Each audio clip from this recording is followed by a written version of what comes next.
Hello dear students, online classes स्वागत है। Open board से संबंधित बहुत ही बड़ी जानकारी देने जा रहा हूँ दोस्तों, सारे स्टेट के लिए है ना। और सभी विद्यार्थियों को इसको ध्यान से सुनना होगा, जिन लोग पहली बार पेपर दिलाने वाले होंगे या फॉर्म भरना चाहते होंगे या जिन लोग पहले से फॉर्म भर के भी एग्ज़ाम दिला रहे होंगे, सारे के लिए बहुत इंपॉर्टेंट चीज़ बताने वाला हूँ। तो ध्यान से समझते जाइएगा सारी बातों को। अपन बात करने जा रहे हैं दोस्तों, आप सिर्फ आपको 3 विषय यानी 3 विषय का भी पेपर दिला सकते हैं। एक्चुअली में ओपन बोर्ड में NIOS जो ओपन बोर्ड होता है उसमें है ना 5 सब्जेक्ट होता है। 5 सब्जेक्ट का एग्ज़ाम पहली बार जब फर्स्ट बार अटेम्प्ट करते हैं तो हमको 5 सब्जेक्ट दिलाना होता है। अब मैं जो 3 सब्जेक्ट वाली बात कर रहा हूँ, 3 सब्जेक्ट कौन से विद्यार्थी दिला सकते हैं, है ना, और इसके लिए क्या योग्यता होना चाहिए, है ना, ये सारी बातों को अब हम वीडियो में समझने वाले हैं। ये क्या होता है, क्रेडिट स्थानांतरण, TOP बोलते हैं इसको दोस्तों, है ना। तो ये क्या होता है इसको समझते हैं, ध्यानपूर्वक सुनते जाइएगा सारी बातों को। जो भी विद्यार्थी पहले से किसी भी बोर्ड से, किसी भी स्टेट बोर्ड होता है ना, कक्षा 10वीं या 12वीं फेल है, अपन फेल वालों की बात कर रहे हैं यहाँ पर। तो यदि वे फेल है, मान लेते हैं आपका 5 सब्जेक्ट होगा या तो 6 सब्जेक्ट का एग्जामिनेशन दिलाए होंगे किसी भी बोर्ड से, है ना, और वहाँ पर आप जो है 4 विषय में पास है, 2 विषय में फेल है, या 3 विषय में पास होंगे, है ना, और 3 विषय में फेल होंगे। तो ये योजना जो है कोई भी यदि 2 विषय में पास है उनके लिए ये योजना है दोस्तों, है ना।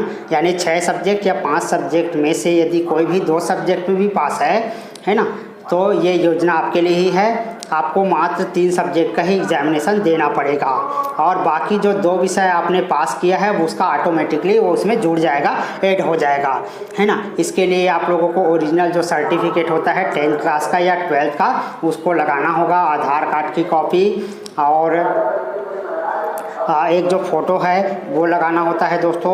और ये जानकारी के साथ आप जो है फॉर्म भरते हैं, किसी भी स्टेट में हो, मैं कोई भी स्टेट की बात कर रहा हूँ, है ना, किसी भी स्टेट में आप पढ़ाई कर रहे हैं ओपन से, तो ये योजना जो है उन लोगों के लिए है जो पहले से किसी भी बोर्ड से फेल है।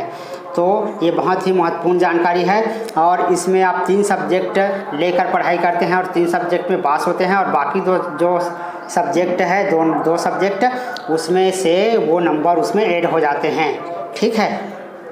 आप जिस स्टेट से भी ओपन परीक्षा दिलाना चाहते हैं वहाँ एग्जामिनेशन सेंटर जहाँ से फॉर्म उपलब्ध होता है वहाँ पर ये सभी जानकारी आपको फ्री में मिल जाती है। आप चाहे तो वहाँ पर जाकर सारी जानकारी ले सकते हैं। उदाहरण के लिए मैंने एक मार्कशीट यहाँ पर लगाया हुआ है, उसको विस्तार से आप लोग समझ लीजिए। देखिए, स्टूडेंट जो है 4 सब्जेक्ट में पास है और 2 सब्जेक्ट में फेल है ना। तो इसमें से जो 4 सब्जेक्ट जिसमें वो पास किया है, पास आउट है, उसमें से कोई भी 2 सब्जेक्ट के नंबर ऑटोमेटिक आपके मार्कशीट में जुड़ने वाले हैं। उसका एग्ज़ाम देने की आवश्यकता नहीं पड़ेगी। कहने का मतलब है सिर्फ 2 सब्जेक्ट बस का आपका एग्ज़ाम नहीं देना है ना, उसका नंबर ऑटोमेटिक आपके मार्कशीट से जुड़ जाएगा। बाकी आपको 3 सब्जेक्ट के एग्ज़ाम देना पड़ेगा। अब एक क्वेश्चन और उठता है कि सर यदि एक ही सब्जेक्ट में पास है और 5 सब्जेक्ट में फेल है तब क्या करें। तो यदि एक ही सब्जेक्ट में पास है तो एक सब्जेक्ट का भी नंबर जुड़ेगा, लेकिन आपको 4 सब्जेक्ट देना होगा। कुल मिलाकर कहने का मतलब ये है कि हमको 5 विषय ओपन में देना होता है और 5 विषय का हमको मार्कशीट मिलता है। तो 5 विषय में से आप जो है 2 विषय या 1 विषय को क्रेडिट स्थानांतरण के तहत जो है उसमें जुड़वा सकते हैं और 1 या 3 जो सब्जेक्ट है उसको आप लोग एग्ज़ाम दे सकते हैं दोस्तों। तो सारी बातें को मैंने विस्तार से समझा दिया। NIOS के जो ऑफिशियल वेबसाइट है वहाँ से भी आप जाकर जो है विशेष जानकारी प्राप्त कर सकते हैं।